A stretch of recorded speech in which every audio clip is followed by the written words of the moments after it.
welcome to another episode of Design Style. Today we're going all the way to Asia, and I don't mean literally. We're going to be talking Feng Shui, which of course is the balance between good and bad energy in the home, and bonsai plants. See why I have this shirt on? Stay tuned, we'll be right back.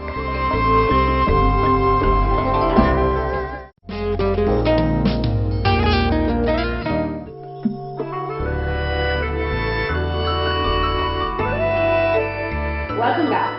I'm here with Mrs. Judy Chasney, who of course is a Feng Shui expert, and she's the one who's going to be taking us through the stages of Feng Shui and of course helping us to understand exactly how does one Feng Shui their room. Hi Mrs. Chasney, how are you? Hello, how are you, Joanne? It's nice to be here. Thanks. First of all, tell us, how did you get into Feng Shui? I stumbled into it. I bought this little book at a bookstore, thinking it was interior decorating, and I was fascinated by everything that it said. And then one day, I always kept the book at hand. That was 1988. And in 1991, my daughter told me, there is somebody in London that gives lectures on this subject. Yes. And I was You wanted to go? thrilled. Let's go, sign me up, etc. Of course, they did try and say, well, you missed the beginners, you've got to wait. I wouldn't hear that. I said, I don't care. Okay. They mentioned I had to read the I Ching book first. I'd never heard of I Ching. Yes. So I rushed out to buy the I Ching and opened it up and thought, what, 64 chapters about 64 different things? And I said, this sounds like astrology. Yeah. I'm not here to do that. So I forgot the book. And I went on to the lectures. I was enthralled. Yeah. They got me, as they say, at hello. Yeah. So you've been doing this for 20 odd years? Yes. Yeah. Yes. And I'm one of the founder members of the Feng Shui Society in England. Yeah. And I am one of 32 worldwide that qualified in the certificate program with William Spear, who has a book called Feng Shui Made Easy. And he lectures all over the world. So you also give lectures then? I have given lectures for 3 years in Miami, yes. Feng Shui is all about balancing of energy. Now you can't see Feng Shui. Yes, it's true. You can't hear it, you can't eat it. It's a qi. In China, it's qi.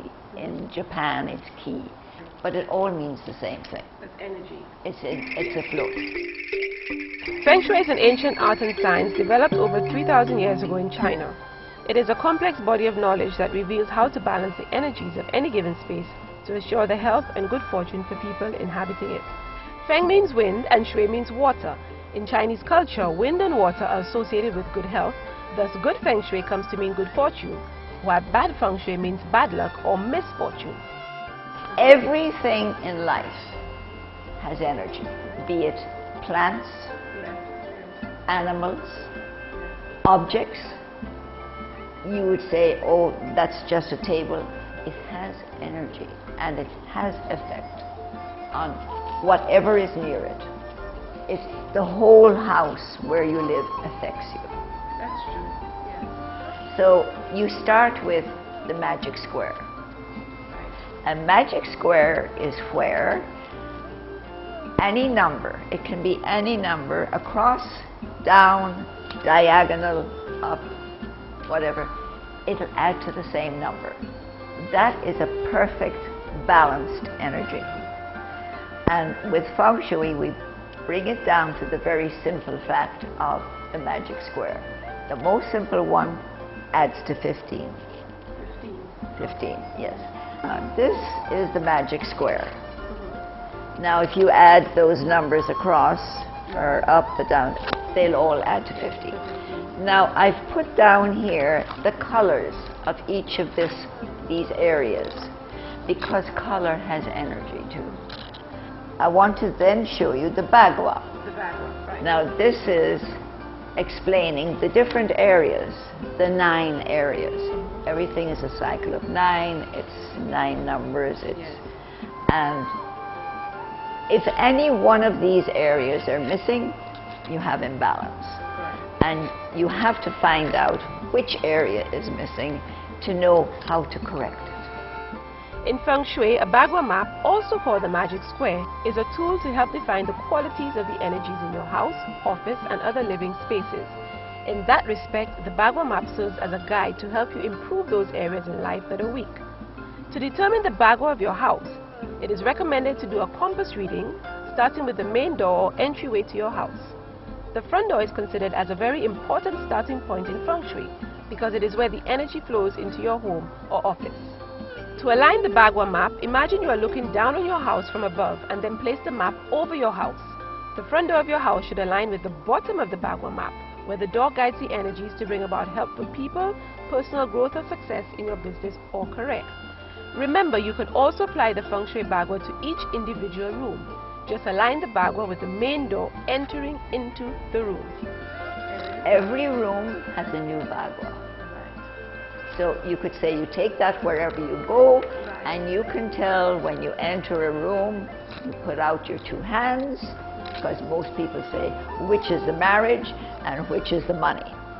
They usually say money first. Money area, yes. So I always say you stand at the door and you put your 2 hands out. Now the door could be all the way to the right, but you still put your hand out and you put the other one out. That is the back corner is the marriage area, and that is the wealth area. So, Mrs. Shastri, how does it work when a house has more than one door? How do you determine the Bagua there? Well, yes, quite often people tell me, we enter through the garage or we enter through the kitchen. We never use the other door. It is whichever the architect has designed as to be the main entrance of a house, even if you never use it unless the Prime Minister comes. But that is the main door. That's where you start your Bagua from. When we get back, Mrs. Shastri is going to rearrange your room Feng Shui style. Stay tuned.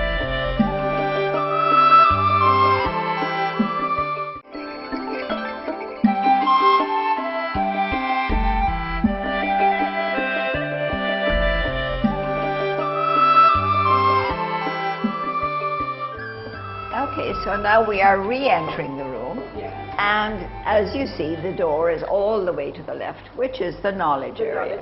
Right, and that's fine, but it just means that from there now you can place that over the whole room, and you'll see which are the different areas. If you put out your 2 hands, all the way to the right is the marriage area, and the left is the money area. The wealth area. Now, in the center, we have the health area. Or the Tai Chi. The Tai Chi. Right.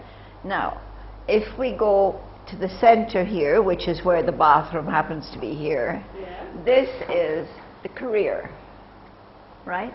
And all the way to the right is helpful people in your life. Yes.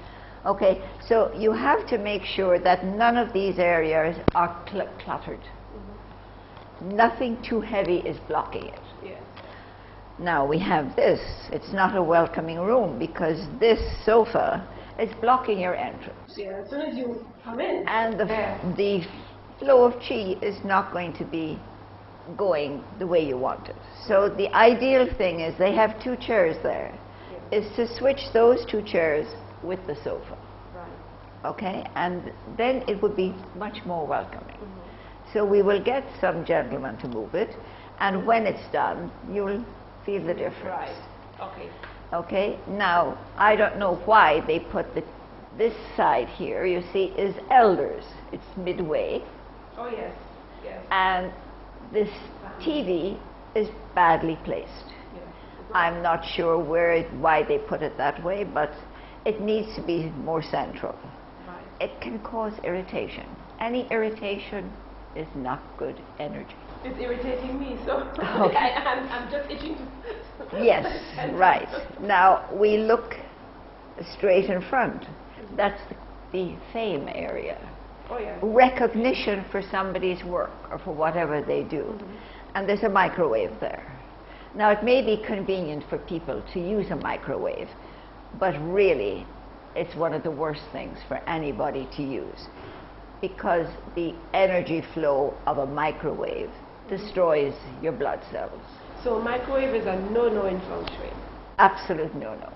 And for all of you who want to argue with me about it, you can do a little test.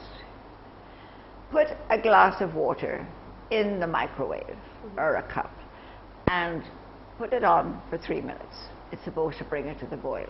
Yeah. Take it out and you put a little plant in it. Use your faucet at your sink and fill another glass and put another plant in there. And you watch and see within a week the difference between the two plants. Now, if somebody has a very good constitution, they can use a microwave in small doses. But you have to keep replacing the red blood cells, because it's going to gradually kill off your red blood cells with the energy fighting it, going the opposite way. Yeah. Okay. Now, here we have the table in the health area. Yeah. Now, this is a good example because it has legs. And that means that the chi can flow easily underneath. Right. If you have a type of table like an ottoman or something, and it's flat to the ground, and there's no way that energy can pass underneath, that affects your health. And without health, you have nothing. Right. Now, the creative area can be artistic creation, or you have children. Yes. And a lot of newly married people, the best birth control they can use is to have a little house, bedroom, bathroom. They put the bathroom in the... Right, and you see on the other side you have the dining, living room and kitchen. So you will see that in a lot of houses. They don't know why they haven't got pregnant yet. Remember, no bathroom in the creative area.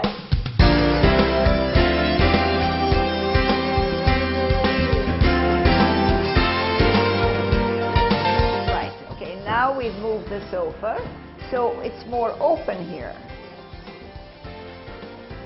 Okay, gentlemen, and if you can just arrange these two chairs with a space between them.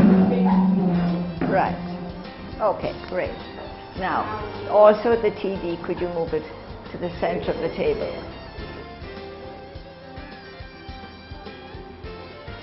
Thank you.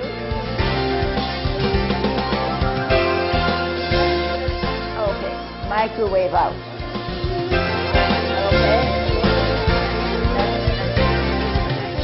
Actually, Mrs. Shasti, the room feels lighter. Much more open, much more open. Welcoming. Comfortable, but definitely welcoming. Definitely welcoming. It actually looks, it feels light. I feel a difference. Okay, here we are now. We are entering the bedroom. Yes. The most important room in your house, because 1/3 of your life is spent in the bedroom. Yeah, you spend 8 hours a day sleeping. Right. Yes. A night, I presume. Yes, a night. Yes. So it is very important. Of course, first of all, you have to see where it is in the bagua. But we'll go, every room has a bagua. So here now, there's the marriage, there's the money, there's the fame. In the center is the health. Yeah. On either side now, we have elders and the future, creative.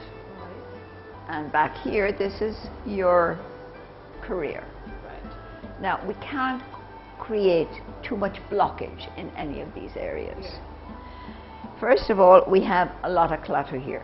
Yes. And we've got a waste paper basket. That's a no-no. That's a no. You don't put the garbage right in your career, almost your career area, Yeah. you know, so that has to go. So where would you put clutter? Or where would you put storage? Well, you can put as much storage and luggage and books and everything else in the knowledge area. The knowledge area. Because Okay. you can never have too much knowledge. Yes. Yes. Okay. We have a few no-nos. First of all, we have a mirror here. It's reflecting the bed.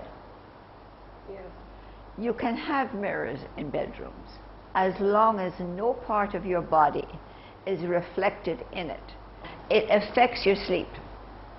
You will have disturbed sleep. Yeah. You will keep waking up and you don't know why. If you can't remove it, cover it with a sheet at night. Okay. That brings me to this. It's a TV. Yes. That's a no-no in Feng Shui, to have a TV in your bedroom. A bedroom is strictly for rest and pleasure. But you know most men want televisions in their bedroom. That's true. So the simple solution, if you must have a TV in your bedroom, is to cover it with a towel before you go to sleep. Okay. Right? So the men are happy. Guys, cover it with a towel. Cover your TV, your flat screen that you love so much. Cover it with a towel before you go to sleep. Okay? Okay, now, if you look on the bedside table, we have major clutter on both bedsides. That's not good. Keep them, area, yes. the marriage area. You have to keep them as clear as possible. The ideal thing, and certainly in the marriage side, is just to have something that represents two. You do not want a single candle. You can have two candles. It always has to be two. Again, the picture. We have a beautiful picture, great for tourists, but not if somebody is going to stay longer than 5 weeks in this room, because it's water. The water energy is too strong if you are sleeping in the underneath it. This is a definite no-no. You do not bring work into the bedroom. Uh-oh, I think I'm guilty of that. Okay, well, if you are guilty of it, please remove it and take it out of the room before you sleep. Okay.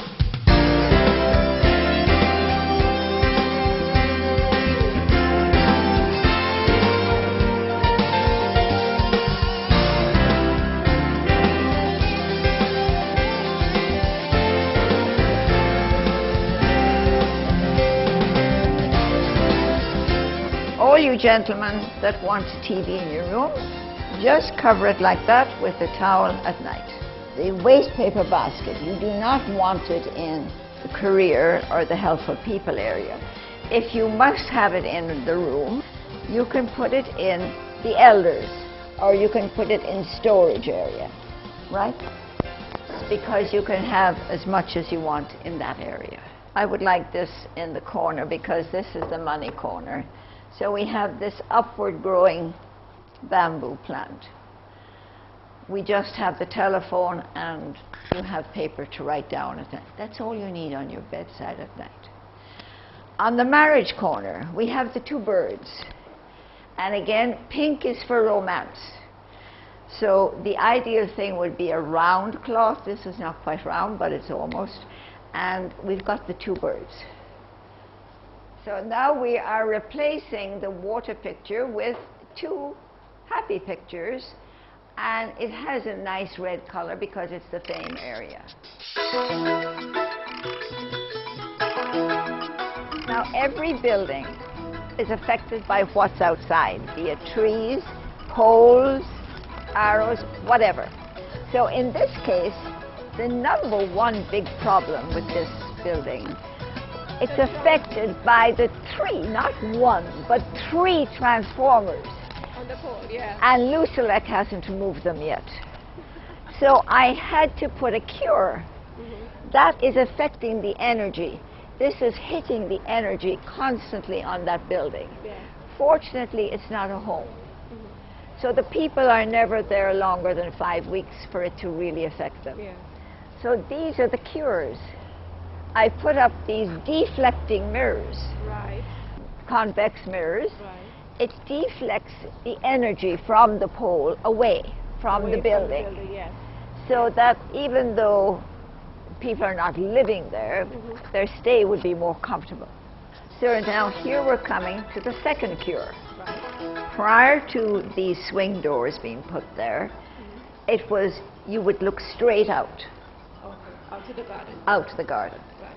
And when the chi goes through the building like that, it is not distributed on either side, which means any of the rooms on either side would never be occupied enough to make it viable as a business. Right. So I had to fight to get these doors up because they felt, oh, you're spoiling the beautiful view. And when you came out here, that's when I discovered the third problem. And the third problem was the house that was there was put at an angle, so we had cutting chi straight to the door here. And that was the third problem. So with the third one, it would definitely, after 3 years, bring the business down. Yes. So now we have nice foliage and the building behind is straight. Well, Judy, I just want to thank you. This was very enlightening. You're welcome, yes. I hope that the viewers have taken note. Feng Shui is something that is widely talked about, but not many people understand. So thanks for the enlightenment. Well, it's given you a good basic knowledge of it, but you never stop studying. I don't care how long you're studying, you'll always learn something new about Feng Shui. When we get back, we'll be talking bonsai. Stay tuned.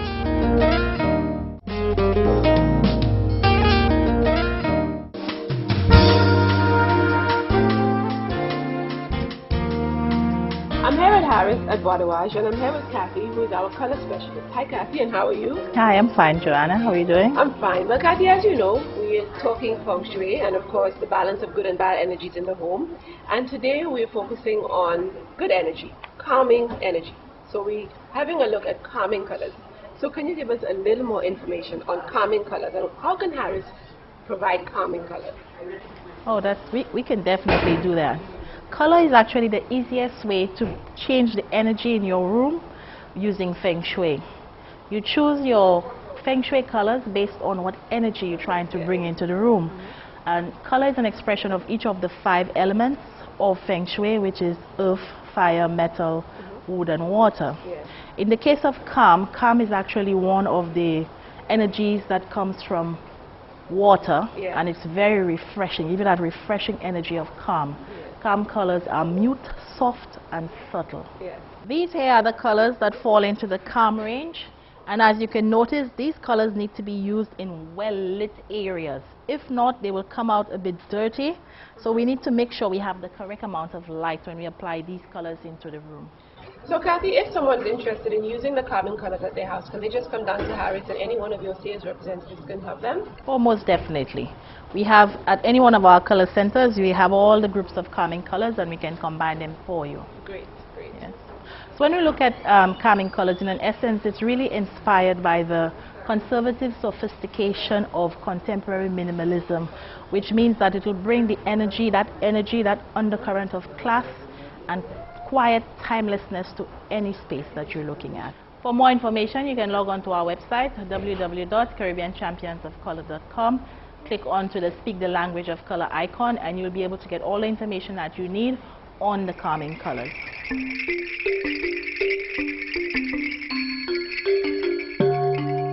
Welcome back. I'm here with Mrs. Pat Gittins, who is one of the founding members of the Bonsai Society here in St. Lucia. Hi, Mrs. Gittins, and how are you? Hello, Joanna. I am fine. Well, first of all, tell us, how did you get involved in the Bonsai Society? Well, actually, I got involved through Mary Charles. Yes. And my sister, my brother-in-law actually, who used to work with the J.Q. Charles people, his name is Errol Ogis, and at the time that Mary was starting the society with a friend of hers, Valerie Bloom, who is the original founder. She is a Jamaican who is married to an Englishman but working in St. Lucia. So the society started in 1989, March 1989, with 8 local members and this one Jamaican lady. And how many members do you have now? At present we have about 40. Now, I'm sure a lot of our viewers would love to know, what exactly is a bonsai? It is translated as meaning planted in a pot or in a tree. I shouldn't say a pot, it's planted in a tree.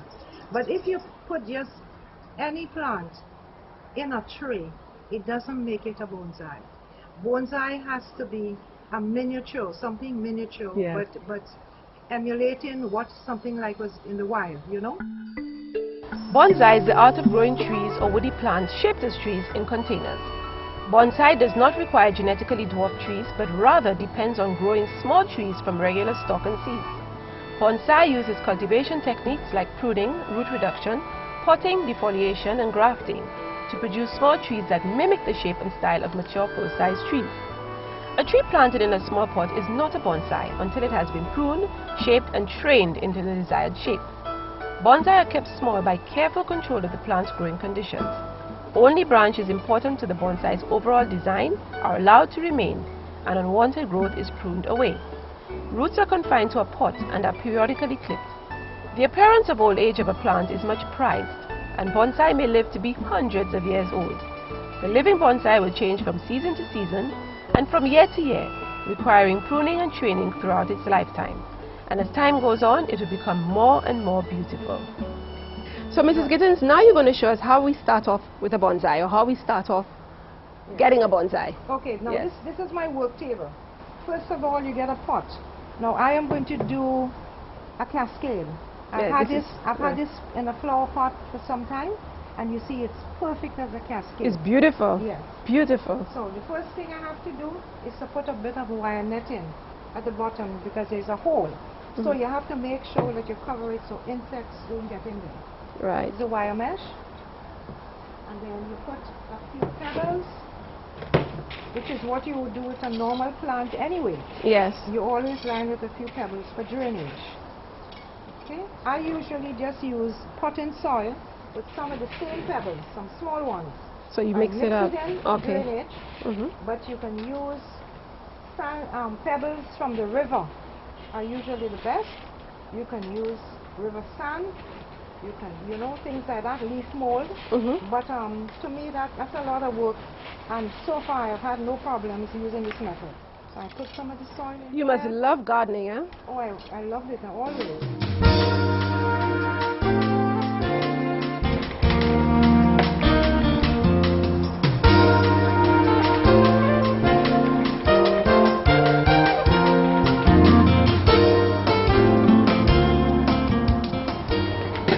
See now, you have a cascade. It's a cascade. You have a Nice. cascade. Nice. It actually formed into the cascade all by itself. Nice. Yes. I'm not a gardening person. The dirt under the nails. No, don't worry. Once you scrub it properly, you're going to and you notice this pot even has some Chinese marking on it. Yes. Pack it in properly. I sprinkle some Osmocote. This is a slow release fertilizer. Fertilizer. Yes. Yes. I'm going to make sure I give it a good bit of Osmocote.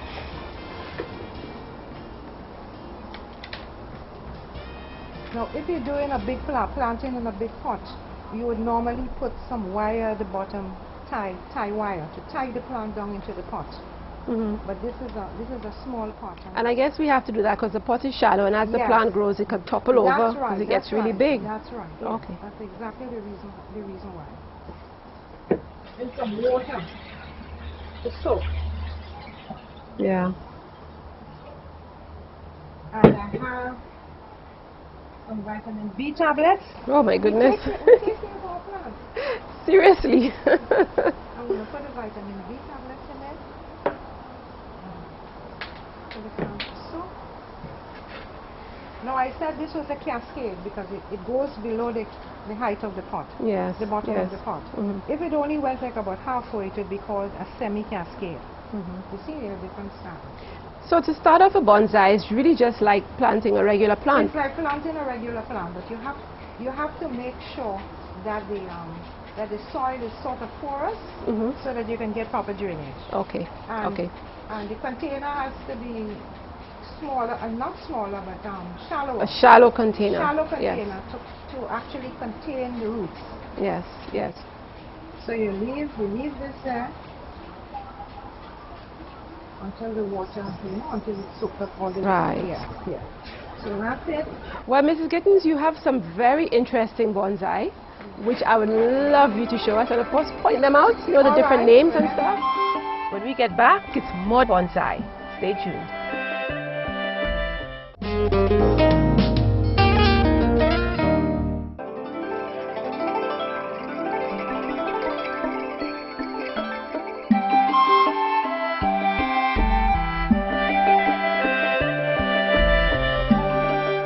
like to mention that we use mostly ficus. We use a lot of ficus because it's a tropical plant. Yes. So although bonsai is Chinese in origin and Japanese perfected, we are experimenting with tropical plants so that people can identify with what Yes. they see. Yes. We don't want to have foreign plants that don't do well in our country for one.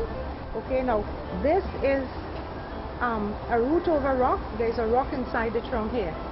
There's a root over rock. You can't see, but the rock is planted, is inside the trunk, and it is a multiple trunk because you see there's so many trunks. Yes. Right? Now, there's some basic things with bonsai. Basic styles, like they tell you, if something is hanging, you should cut it. If a branch is hanging, you should cut it. If a branch is crossing, you should cut it.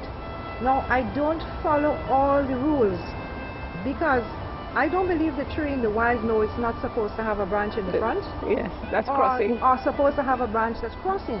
Like this? Yes, but yeah. I look and see. If it doesn't look right, if it's pleasing to my eye, I know it's okay, but this one needs coming out. You see, it was crossing here, Right. and I've taken it out. Okay. Okay, this is a gooseberry. A gooseberry. Or a seawet. Can you imagine? This is a seawet tree. Has it ever borne any fruit? It has, and the branch it bore was actually out of this section here, and it bore when it must have been about half the size of this tree. Wow. Now tell me, Mrs. Gittins, are the fruits small, like the tree? Fruits are exactly like the tree. The fruits are exactly like the tree in normal. Okay. Normal, yes, a normal fruit. And this is why we concentrate on small leaves, because you cannot really get the leaves much smaller than they actually are. This one I love. It's beautiful. The trunk is absolutely stunning. I mean, this is really lovely. This has probably been in this pot about 15 years. 15. Wow. But if you look at the trunk, you realize that trunk is a lot older than 15. Oh yes, 15 the years. trunk is. You can see So that. we can't really give you the age of a lot of these plants, because the ones I have, are ones that were partly developed already. You see, and I have my little monk right here. Yes, you do. Oh, Now there's another meditating. bonsai that you have, and I was flabbergasted when I saw it, the flamboyant one. Oh, all right. Because I know flamboyant trees are huge. As a matter of fact, if you plant them too close to your home, the roots can break up That's your right. foundation. That's right. I have a huge one outside. Yeah. There's a huge one right outside there. And you've actually managed to have a flamboyant Yes. in a small pot, a bonsai Yes. flamboyant. And this one has been in this pot for over 20 years. Oh my goodness. The plant, when I got it, it was already, it already had a nice trunk. But it has been in this pot for over 20 Coming years. out, yeah. But I want to see it flower. I know in Puerto Rico they've got one to flower after 25 years. Well, when it flowers, make sure you give me a call. I'm telling you, I will because I'm going to be elated. This is an aurelia, which is a common garden plant. Everybody will recognize it. Yeah. An angelica or aurelia. And it has a multiple trunk. This one here is, another Ficus? ficus. Yes. And this is the one that most people know. This is the ficus benjamina. So that's the one they do hedges with. That is the one they do hedges Okay. with, and the one that you see in front of the government buildings. Right. I love Ficus, this. This is yes. so nice with the moss and That's everything. right. And you know the Beautiful. moss is, I mean, it grew by itself. But That from is constant beautiful. watering, because when it's really hot, I water these plants morning and night. Now, Mrs. Gittins, I guess one of the biggest advantages of a bonsai plant is that you can take an outdoor plant Yes. and have it indoors. Well, no, that is a little misleading. You cannot keep these plants inside. You can have them in a balcony. Yeah, like but this. that's what I meant. Yeah. Yes, okay. Yes. If you You meant can a take them balcony out like from this, right. but to put them like in your drawing room and shut them Yeah, I away, know. no. Because Yes. I remember lots of people calling and saying, I'd love to have one for my office. And I tell them, I said, no, it's going to die. You can only have it in there maybe one day a week, and then you have to have it outside. Yes, this is really nice. This is really nice. And the style in this one is a slant. Yeah. You notice the brand. So it tells you what style it wants to be. This one, which is an upright. That's beautiful. Oh my God, that's. I did trim a couple of the small branches here. Now to tell the front of one of these plants, usually it's bare. It's and bare. The branches are Go at to the the back. Okay. Your branches go to the back. So when you look for the front and the back, you look for the front, which is normally there. It's really interesting. You have all these mini trees. Yes. And this Really one, nice. this one is a neurofolia, ficus neurofolia. Okay, these are two desert rose. You have different colors. The red, you saw pink upstairs, and this is a red. I have seen other colors, but I most don't have importantly, Mrs. any. Gittens, Look at the trunk. this is a crazy. beautiful Yes. example of a bonsai. Of a plant. bonsai, yes, Yes, definitely. beautiful. Now, what really freaked me out was that I couldn't believe this one. Oh, this one, yes. Sea grape. These Yes. are the plants I see on the beach, and they're so huge and big. That's right. This came from Mikud actually. Sea grape bonsai, really And nice. I have never trimmed it, so I am hoping that it's going to flower. It's going to fruit And that for it, me. yes, it bears. That I get some sea grape. Yes. Now this one, most St. Lucians would know. It's called a bois coquelet, and it grows. I mean, it's about 50 feet or more. This is a twin trunk. Does it send out a white flower? It and sends it comes out a flower. That's right. down? There's a huge one Yes. coming up there. It I sends saw out the a huge flower. one. I can't believe how big they And grow. it Well, Mrs. Gittens, I have to admit, I mean, I've learned quite a bit from you about bonsai. It's quite a fascinating topic, and I'm sure there are quite a few viewers who probably would love to get into the Bonsai Society. So how does one become involved? How does one become a member? Okay, we have our meetings at Total Garden. That's the Charles's flower shop. Every second Saturday in the month at 9:30. They're actually like our headquarters. Right. Because, as I told you, Mary Charles is very instrumental in setting up this society. She was the person who taught us most of what we know. So you can either come to meet us at the meeting the second Saturday in every month, or else you can call me, 452-4131. Okay. It's my hobby. And I guess since Mary Charles has died, I've been sort of paying more attention to it.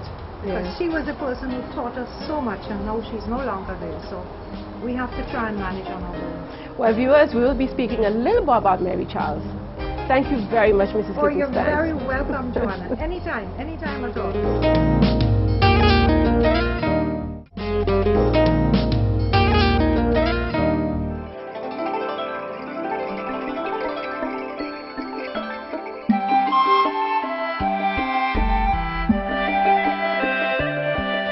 I'm here with Mr. Ian Charles, who is the General Manager of Total Garden here at Shop. And he's also the son of the late Mary Charles. Now, if you remember correctly, Mrs. Charles was the founding member of the Bonsai Society. And of course, she spent a lot of years teaching others about bonsai. Ian, how are you? I'm good, thanks. So Ian, tell me, how did your mother become involved in bonsai? It started out as a curiosity. She saw, I guess, in an article, and with a friend of hers, they got into it, and within a few months, they had developed a society, and out of just interest and so on, to spread the word and just let people know what bonsai was all about. So. Now, I take it she was very passionate, because we're standing among her bonsai plants, and she has well over 20, that's for sure. And a lot more. I'm sure this is like years and years of patience and really taking care of the plants, right? So let's look at some of her plants. This one in particular, which I absolutely love.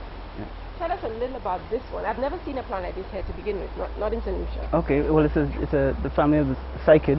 It has it's like almost like an areca palm, not areca palm, the sago palm. Yeah, beautiful. This one is at least 20 years old. 20 years old. Most of our plants, the bigger ones that are around here, are at least 20 years old. So she's had them for years. Many years, yes. And that's the thing about bonsai, they can live to be, from what I understand, well over 50 years. Yeah, they're like trees, Yeah, as long as you take care of them. As long as you take care of them, it's true. And I noticed you have a beautiful bougainvillea over here. Now, the funny thing is, you would expect, because the plants are small, the flowers would be smaller, the fruits would be smaller, but I notice it's the same size as regular plants, yeah? Most of the times, yes. You can get some plants by continuous trimming to keep the leaves small and so on, but you have to be very, very diligent at that. Yeah. But generally, even fruit trees, sometimes there's a cherry tree that she has that bears cherries as well. It's a bonsai plant, but it bears cherries as well. So I'd love to see that, definitely. Now, I notice you have rocks in the roots of some of them. Right. Why is that? Tell us a little bit about that. It's this is a specific style, which is root over rock. Okay. It is one of the many bonsai styles. You have this, I don't know if it was described to you before, informal, upright, Yes. a variety of Yes. styles. Yes. So this is one called root over rock. where you started off very small, and it usually takes a specific plant like a ficus that sends roots down that climb over the rock, and it's one of the very many that she has. Yeah, and that's what also I find interesting about the bonsai, is that you can manipulate. Yes, you can manipulate the plant, Mm-hmm. and you can, you know, have it take on as many styles as possible. Yeah, you use the wire to shape the tree. For example, this one. You use the wire to wire the branch and bend it So that to the shape that you want it. Right, interesting. And you keep trimming it to make sure it keeps the foliage compact like that. Now let's talk a little bit about the trimming process. Go through that with us, just, you know, so we can understand. What do you trim? Because I'm sure you can't just trim any branch. I mean, Mrs. Gittins did tell us, if you have a branch crossing, you've got to trim it. Right. But, you know, what else can you do? This is a simple one, for example. Normally you want to have the branches staggering. So you have one on the left here, then the next one will be on the right, then the next one will be on the left. This is not too much, but it's generally that style to make a triangle like this. Once you keep the branches trimmed, anything that is branching anywhere else, either jutting forward or at the side, you clip it off and so on. So you keep those just those that you want, and you continue to trim the new shoots, like these, for example. This is a new shoot. You'll pinch this off. Well, Ian, we're here at Total Garden, and I have to admit that I never realized that the operation was as elaborate as this. I mean, we're now walking in one of your greenhouses. Tell us a little bit about Total Garden. Well, it's another, what I call a brainchild of my mom's, where she started off by sending some plants to the supermarket, literally grown at the back of her house. And it developed into something that people demanded more and more, so we expanded. We brought it down here. We put a shed out there, and she started expanding more and more. When I came on board, I put up these 2 greenhouses where we started propagating even more, and we have a much wider variety.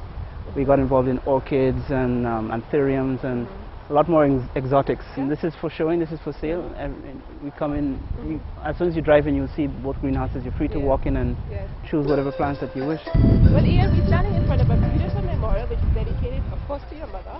And I have to admit, it's absolutely stunning. It's like a little rock garden, beautiful flowers, and it's placed right at the entrance to Total Garden.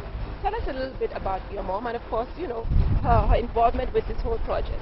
Well, everything to do with Total Garden started with her passion. It was a plain and simple passion that was so contagious that everybody caught on almost immediately. And the staff here now are just carrying on the legacy, as it, you know.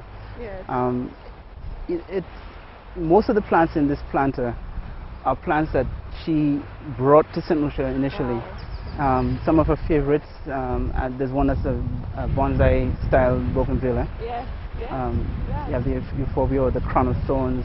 All these, you know, were ones that she went outsourced from Miami, Florida, and brought in and introduced to St. Lucia.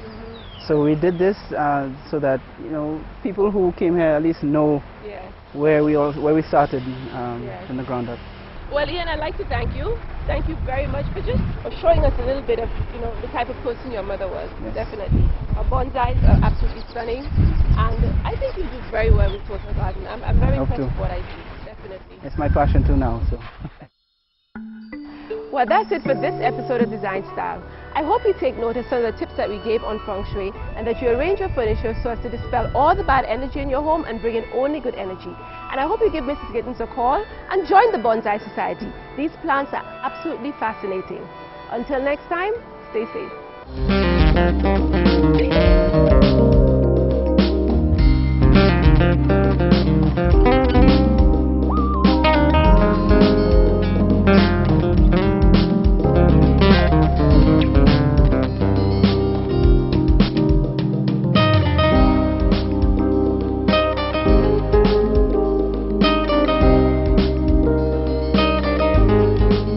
If you need advice or help on any of your home projects, just email your questions or comments to designstyleslu@gmail.com, and we will address them on the show.